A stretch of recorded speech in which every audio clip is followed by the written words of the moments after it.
transportasi laut itu tidak hanya sebatas bagaimana konektivitas antara daratan ke kepulauan.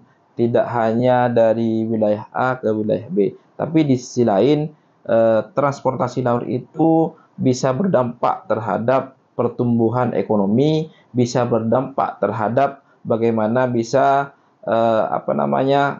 menambah kesejahteraan masyarakat melalui kesehatan seperti itu. Ini yang terpenting karena kebutuhan mendasar dari masyarakat sebenarnya itu adalah bagaimana bisa menjaga kesehatan seperti itu.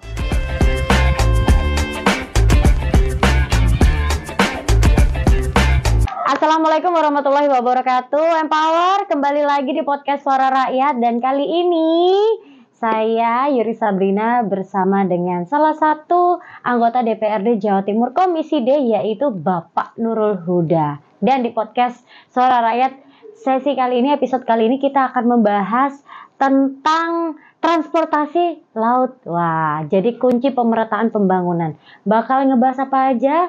Kita akan bahas nanti, tapi kita kenalan dulu sama beliau. Selamat pagi. Selamat pagi, Mbak Yuri. Selamat datang di podcast Suara Rakyat. Ya, alhamdulillah ini saya pertama kali datang ke M Radio dan terima kasih atas penyambutan yang sangat luar biasa kepada kami. Seneng ya Pak ya? Alhamdulillah ya. Bisa berbagi sama Empower ya.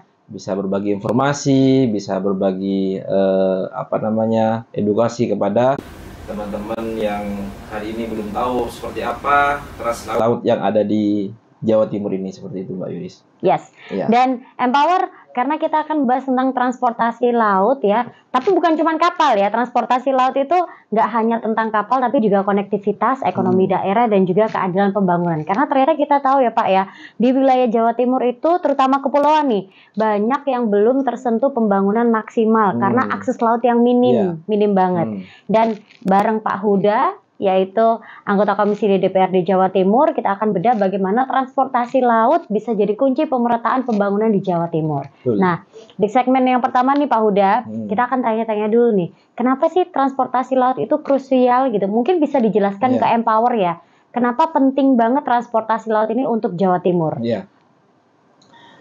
Sedikit mungkin saya jelaskan kepada teman-teman. Saya sebut Empower ya. Empower ya, ngikuti Mbak Yurisnya seperti itu.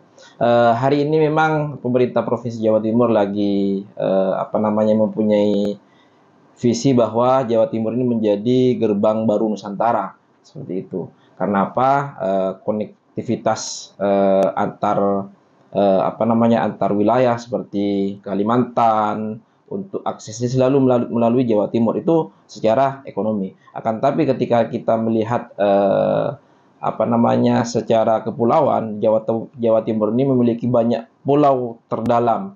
Seperti halnya kita lihat di Madura, di Bawean, seperti itu. Itu butuh sekali trans laut yang memang untuk mengakses pertumbuhan ekonomi itu butuh sekali trans laut seperti itu, Mbak. Kita lihat hari ini bagaimana di Kepulauan Madura yang paling ujung itu ada Sapudi, ada Sapeken, ada Kangian dan lain sebagainya. Itu sangat membutuhkan sekali konektivitas untuk peningkatan ekonomi yang ada di pulau tersebut. Sehingga kami dari Komisi D selalu mendorong pemerintah bagaimana Provinsi Jawa Timur itu memiliki transportasi laut.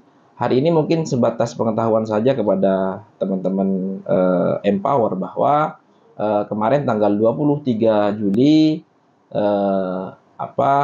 Dinas Perhubungan Provinsi Jawa Timur sudah meluncing akses dari Banyuwangi melalui pelabuhan BUM terus ke Denpasar. Ini bukti bahwasanya pemerintah Provinsi Jawa Timur sangat getol sekali untuk mendukung trans laut demi mensukseskan apa yang menjadi program-program baik dari pemerintah pusat dan pemerintah provinsi supaya akses dari trans laut ini bisa sesuai dengan apa yang diinginkan oleh masyarakat luas seperti itu, Mbak. Oke. Nah, kalau ngomongin soal tantangan yang terbesar nih yang Pak Huda lihat di dalam konektivitas laut antar pulau ini apa?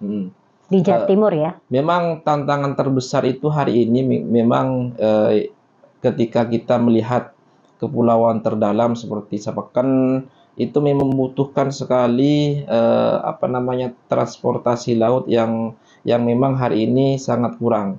Karena tantangan terbesar itu selain selain dari sektor ekonomi, dari sektor kesehatan juga, Pak.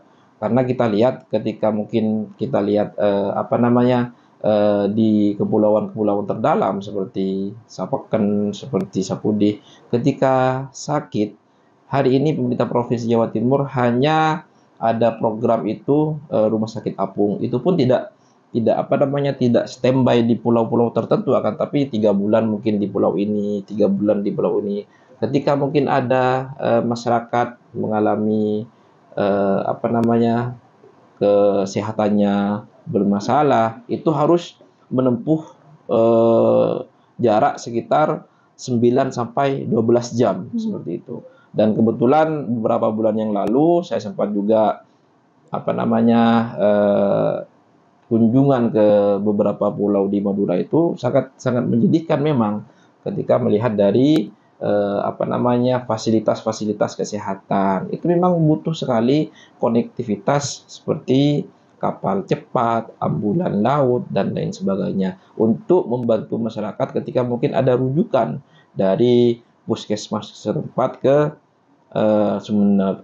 dari puskesmas setempat ke daerah Banyuwangi dan lain sebagainya. Karena masyarakat di kepulauan terdalam di Madura itu lebih dekat mengakses ke daerah Situbondo, daerah Banyuwangi, bahkan Bali seperti itu.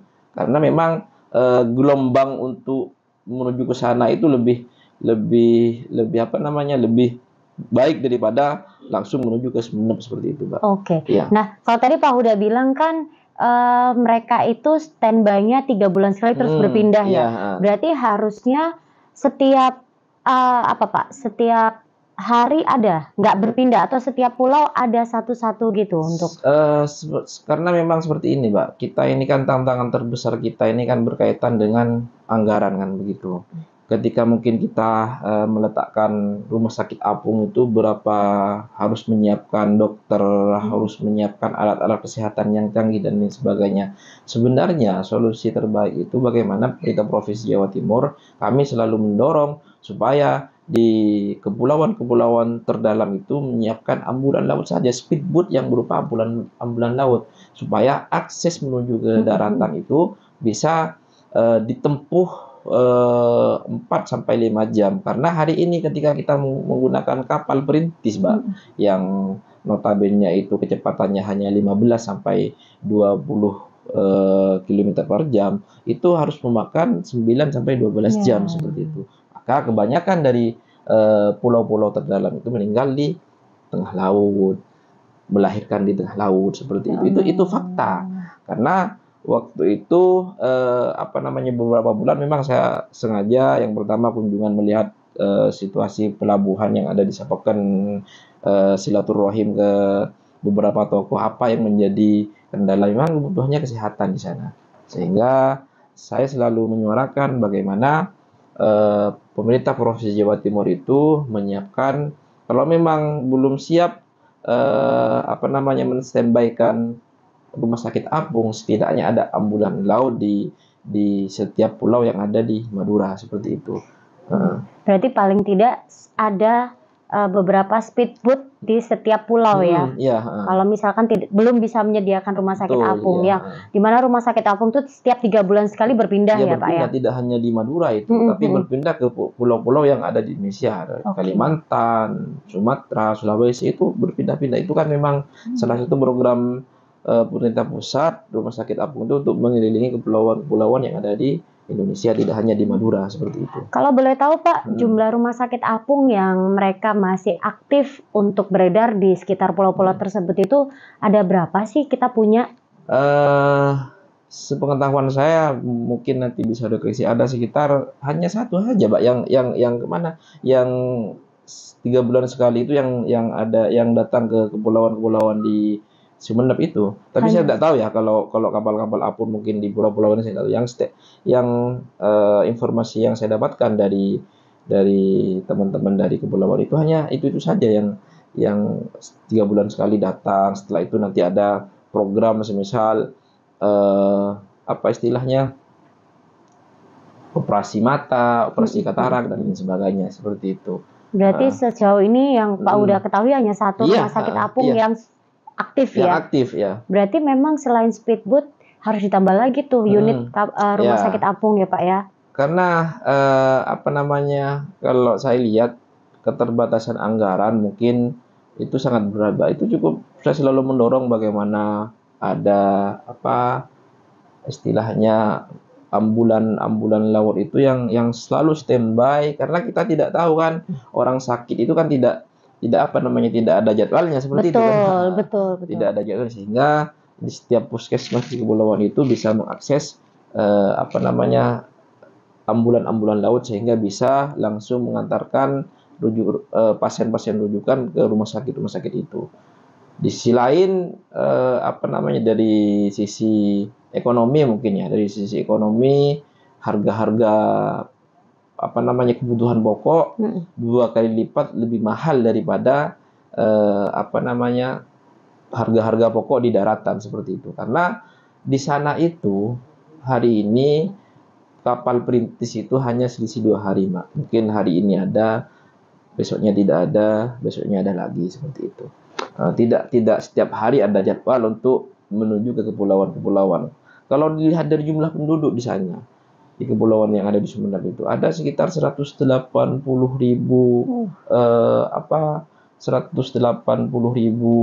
penduduk yang ada di kepulauan yang ada di Sumeneb itu. Sehingga memang layak untuk bisa difasilitasi seperti translaut, seperti ambulan apa namanya, ambulan laut dan lain sebagainya, sehingga bisa sangat membantu kebutuhan-kebutuhan yang ada di masyarakat kepulauan terdalam yang ada di Madura seperti itu, Mbak. Berarti dengan banyaknya jumlah penduduk yang ada di pulau-pulau kecil yang ada di Sumeneb itu Pak ya, itu dipastikan butuh konektivitas yang bagus ya, mulai dari kesehatan ya, lalu kebutuhan pokok juga ya Pak ya, lalu apalagi pendidikan juga. Pendidikan ya, karena apa namanya, banyak sekali teman-teman yang kalau di sana secara pendidikan lengkap sudah, dari mulai dari SD, SMP sampai SMA ada semua, tapi perguruan tinggi masih menyeberang, ada yang kebanyakan mungkin ada yang di Malang, Jogja, terus ada yang di Bali seperti itu. Sehingga dari sisi apa namanya, dari sisi pendidikan saya kira sudah memenuhi, cuman kadang guru-gurunya itu harus melalui akses dari daratan untuk menuju kepulauan itu melalui kapal-kapal perintis seperti itu. Kalau kan di sana kan ada 2, Pak, ada kapal perintis, ada kapal ekspres. Kalau kapal perintis itu memang murah. Tarifnya sekitar 20 sampai 50 ribu. Tapi kalau kapal ekspres yang kapal cepat itu bisa 200 sampai 500 ribu. Selisihnya sekitar 3 sampai 4 jam lebih cepatnya. Seperti itu. Oke, baik. Empower, kalau kita dengar tadi dari Pak Huda ya, segitu banyaknya penduduk di Sumeneb Madura ya, dan diperlukan banyak sekali bantuan transportasi laut ya, seperti ambulans laut, rumah sakit apung, kapal perintis ya, dan lain-lain sebagainya untuk menunjang keberlangsungan hidup para penduduk yang ada di Sumeneb. Itu sungguh sangat amat bikin saya sedih. Ya harus bersyukur gitu sebenarnya kita, Pak. Harus bersyukur sudah berada di daratan ketimbang kita dibandingkan dengan masyarakat yang ada di kepulauan. Walaupun mereka banyak sih orang kaya di sana, tapi ya mereka tidak bisa apa namanya, melakukan sesuatu yang lebih dibandingkan dengan kita yang ada di daratan seperti itu. Harus banyak bersyukur sebenarnya dibandingkan kita yang ada di daratan, yang apa-apa ada, rumah sakit dekat, mau kemana-mana bisa seperti itu. Baik, Empower jangan kemana-mana, kita akan kembali ke segmen yang kedua, masih tetap di podcast Suara Rakyat.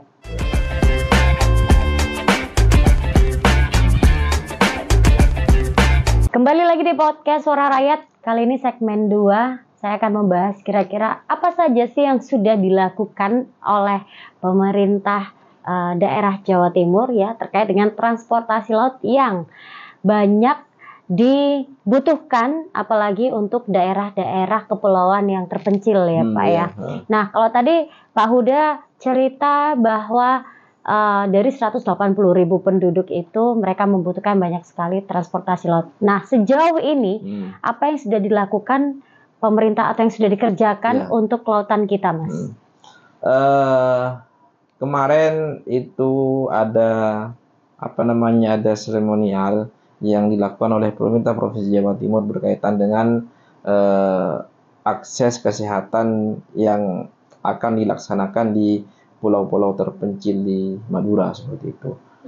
Kami dari terutama kami yang berada di Dapil Madura itu sebenarnya saya sangat menyayangkan dan tidak setuju sekali dengan agenda-agenda yang dilakukan itu. Kenapa? Karena itu sebatas seremonial saja.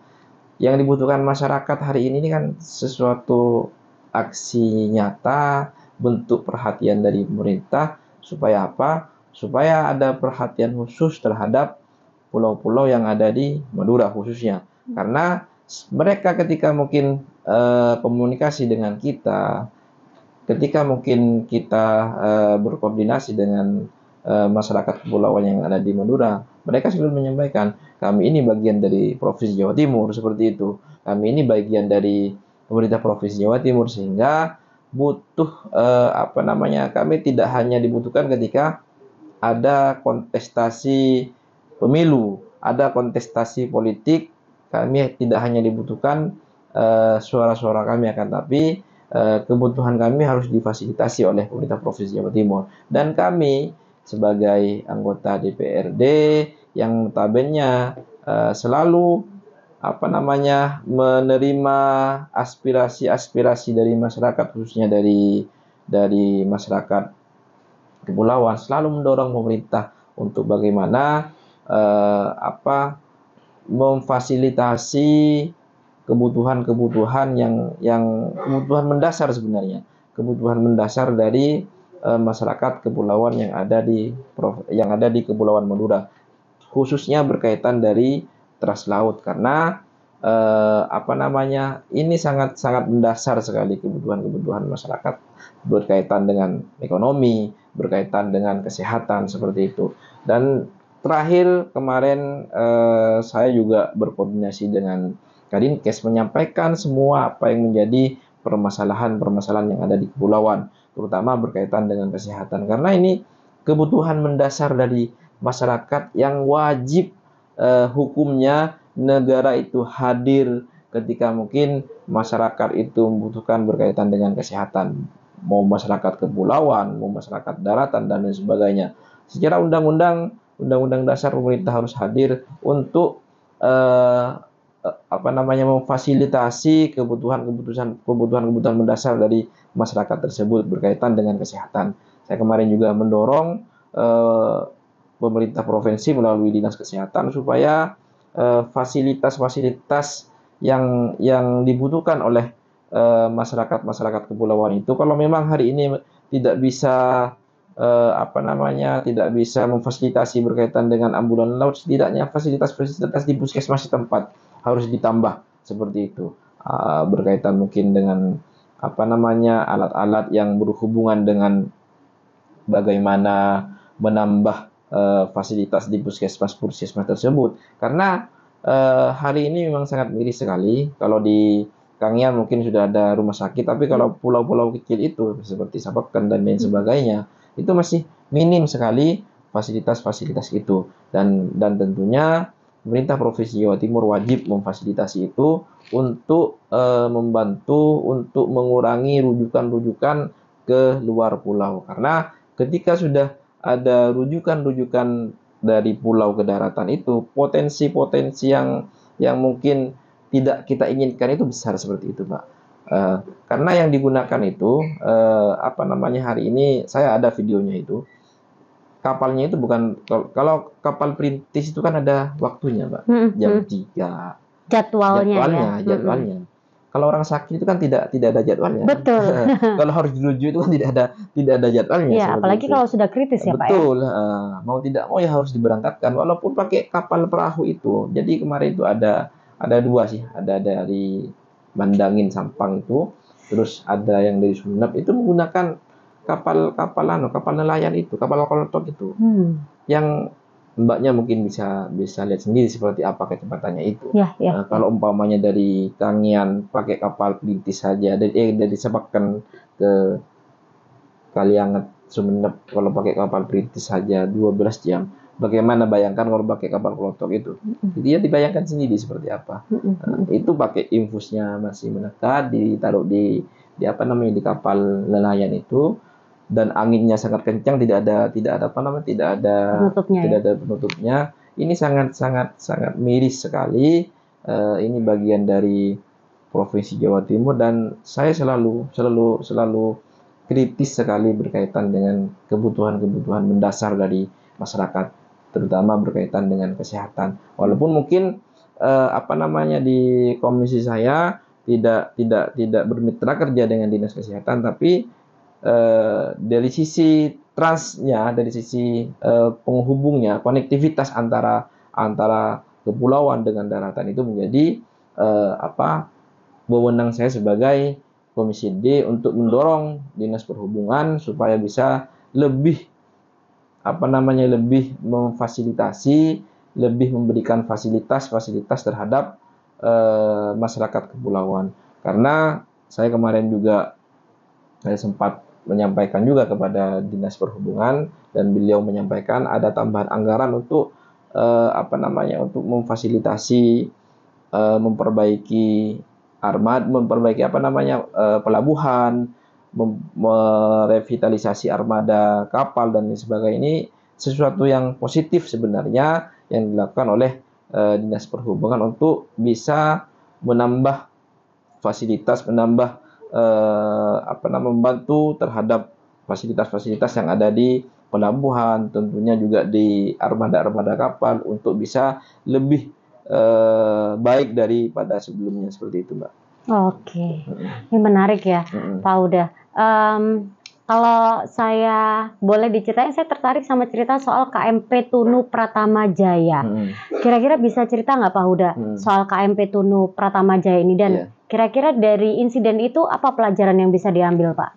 Ya, kemarin juga saya melihat dari ketika sudah ada kejadian sampai mengakibatkan banyak korban di situ ya, banyak korban, sehingga kami dari Komisi D terus mendorong kepada pemerintah yang berwenang, baik pemerintah provinsi maupun pemerintah pusat, karena ini menyangkut keselamatan penumpang. Karena yang terpenting sebenarnya dari apa yang menjadi permasalahan kita selama ini berkaitan dengan transportasi laut, darat, udara, dan lain sebagainya, yang terpenting itu yang harus kita junjung dan harus kita utamakan itu adalah keselamatan. Karena ini tidak ada istilahnya, ketika mungkin terjadi sesuatu yang tidak kita inginkan, ini tidak akan kembali lagi seperti itu, Mbak. Ketika mungkin ada kejadian-kejadian seperti itu, sehingga perlu kiranya diperbaiki, perlu kiranya dievaluasi, perlu kiranya diselidiki apa penyebab daripada tragedi yang Mbak sampaikan tadi, sehingga ketika itu terjadi, maka hal itu tidak boleh terulang kembali. Sehingga dari beberapa pihak, baik eksekutif, baik itu yang berwenang di permasalahan tersebut, itu menjadi bahan evaluasi supaya tragedi dan kejadian-kejadian itu tidak terulang kembali, karena ini menyangkut keselamatan masyarakat, menyangkut nyawa dari penumpang itu. Sesuai dengan apa yang saya sampaikan tadi, yang terpenting dan yang paling utama adalah keselamatan penumpang yang berada di tragedi itu. Tidak hanya di tragedi kapal tadi, maupun di daratan, udara, dan lain sebagainya. Yang terpenting dari itu, karena sehingga ini menjadi pembelajaran bagi kita semua, supaya hal-hal tersebut tidak terulang kembali, dan semua pihak harus bisa memperbaiki hal tersebut tidak terulang kembali, seperti itu, Mbak. Tapi kalau boleh diceritain dikit insidennya karena apa sih Pak? Insidennya itu apa yang terjadi di situ?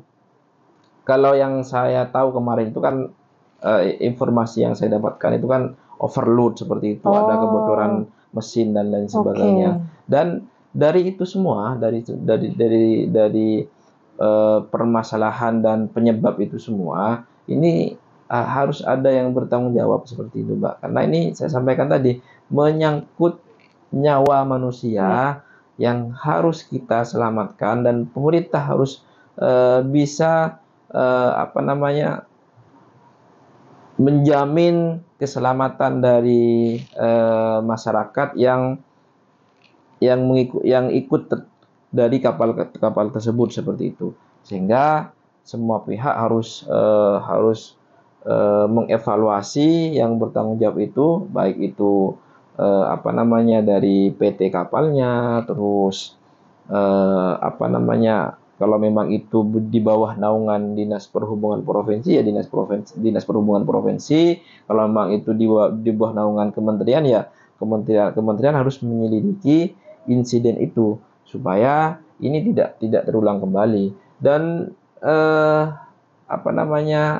informasi yang saya dapatkan juga, kapal itu sudah tidak layak dioperasikan lagi, dan ini harus diselidiki juga siapa yang memaksakan kapal itu digunakan sehingga mengakibatkan banyak korban seperti itu. Oke, baik. Iya. Cukup cukup menakutkan ya kalau didengarkan ya, Pak, insidennya ya. Baik, itu mungkin bisa jadi salah satu evaluasi ya, agar bisa diberikan peraturan untuk KMP lainnya agar tidak terjadi lagi kejadian seperti ini atau insiden seperti ini gitu ya Pak Uda ya. Baik, Empower, kita masih ada satu segmen lagi. Jangan kemana-mana, kita akan kembali ke segmen 3 masih di podcast Suara Rakyat.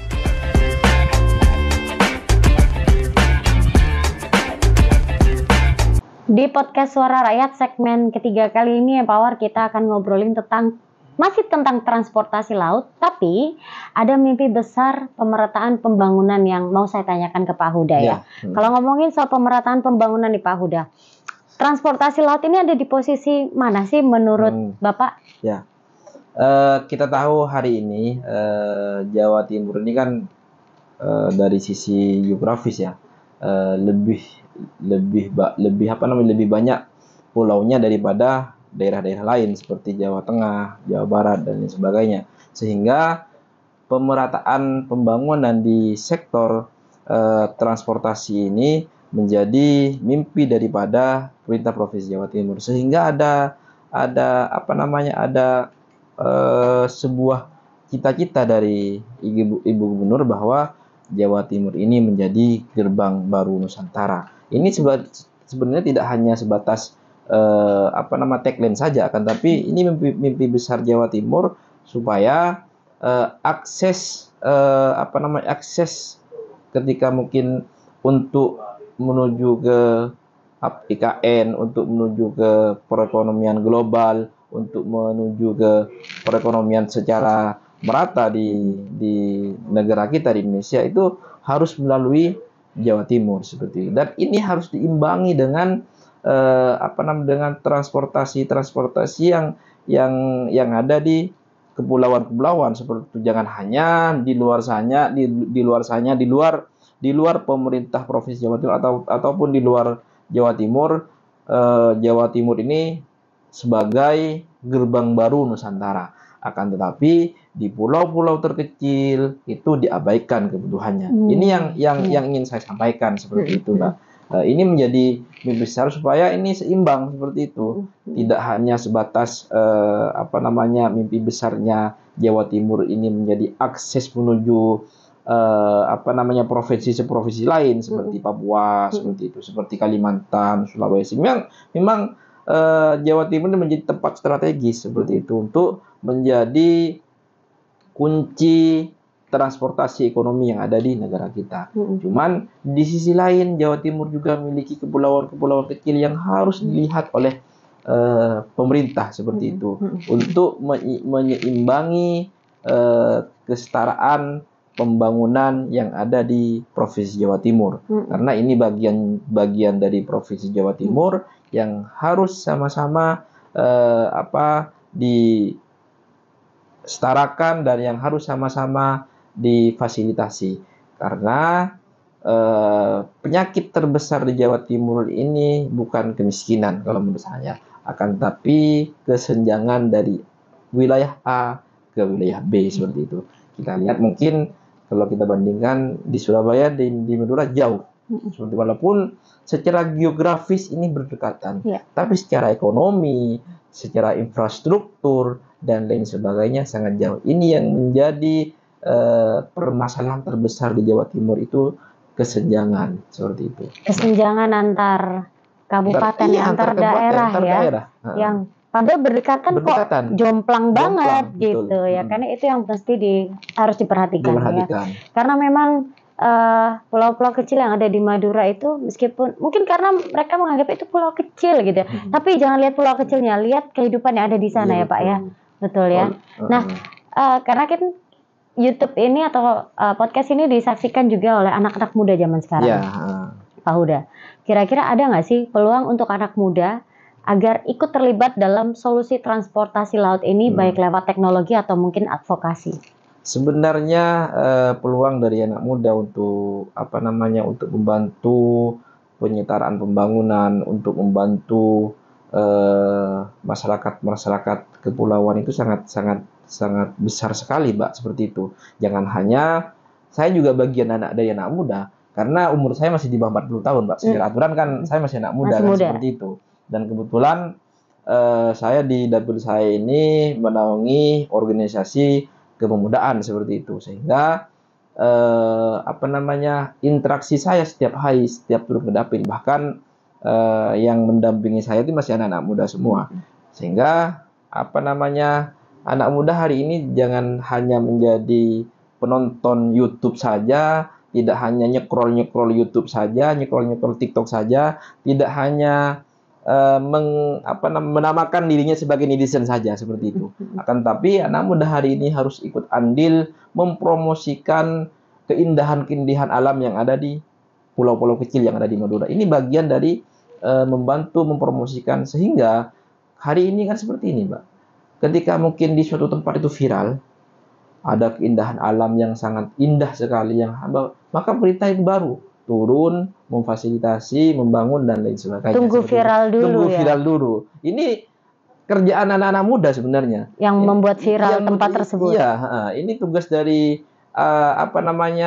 anak-anak muda, konten kreator yang notabene di situ umurnya masih berstatus Gen Z seperti itu, memviralkan dulu, mengeksplor keindahan alam yang ada di kepulauan-kepulauan tersebut, sehingga nanti ada ketertarikan dari masyarakat luar untuk hadir ke pulau tersebut, untuk mengunjungi ke pulau tersebut, karena kita tahu masing-masing pulau yang ada di Madura itu mempunyai kelebihan-kelebihan sendiri. Kalau disebabkan mungkin airnya bersih, di situ ada ikannya yang selalu diekspor ke luar negeri, ke Cina, ke Thailand, bahkan ke Korea. Itu mempunyai kelebihan-kelebihan yang harus ditampakkan oleh para Gen Z supaya lebih mendunia. Ketika sudah mendunia, maka secara tidak langsung akan ada tekanan-tekanan akan ada tekanan kepada pemerintah supaya membangun pulau-pulau tersebut, supaya ada konektivitas, mempercepat akses dari daratan ke kepulauan seperti itu. Bahkan mungkin nanti ada bandara supaya dari daratan ke kepulauan seperti itu, Mbak. Akhirnya nggak hanya transportasi laut, tapi juga transportasi udara terbangun di situ ya Pak ya. Kalau kalau viral itu bisa dilakukan oleh teman-teman Gen Z seperti itu.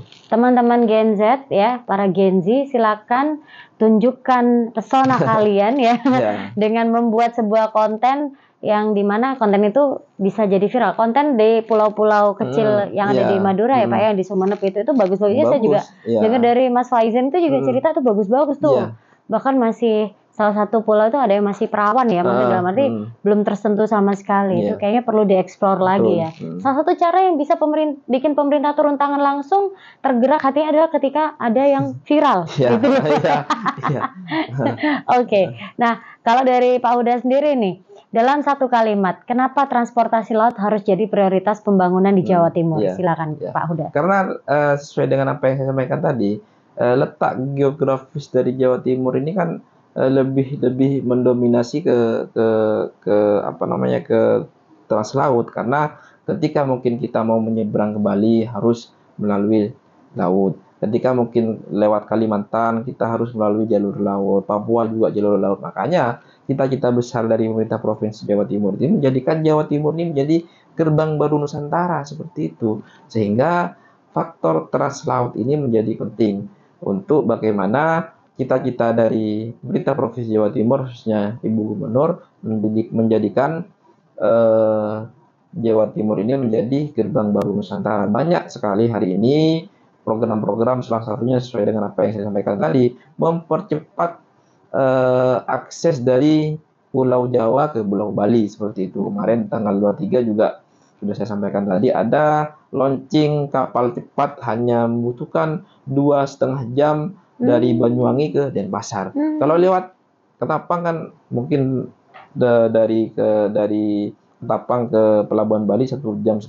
tapi dari dari pelabuhannya ke Denpasar kotanya itu membutuhkan sekitar 3-4 jam seperti itu. Maka melalui Dinas Perhubungan hari ini sudah menyiapkan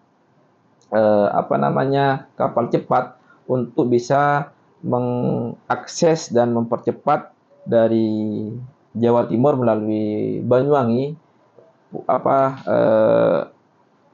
Pelabuhan BUM ke Pelabuhan Denpasar seperti itu. Sehingga itu hanya membutuhkan sekitar 2-2,5 jam seperti itu, Mbak. Oke, akses untuk masyarakat bisa berpindah dari satu pulau ke pulau lain dengan menggunakan speedboat itu lebih diutamakan ya, apalagi untuk di daerah kepulauan terpencil seperti di Sumeneb tadi dan kepulauan-kepulauan yang ada di situ ya.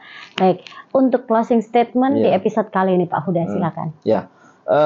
Dari saya sebagai bagian dari masyarakat Madura, bagian dari masyarakat Provinsi Jawa Timur, transportasi laut itu tidak hanya sebatas bagaimana konektivitas antara daratan ke kepulauan, tidak hanya dari wilayah A ke wilayah B, tapi di sisi lain transportasi laut itu bisa berdampak terhadap pertumbuhan ekonomi, bisa berdampak terhadap bagaimana bisa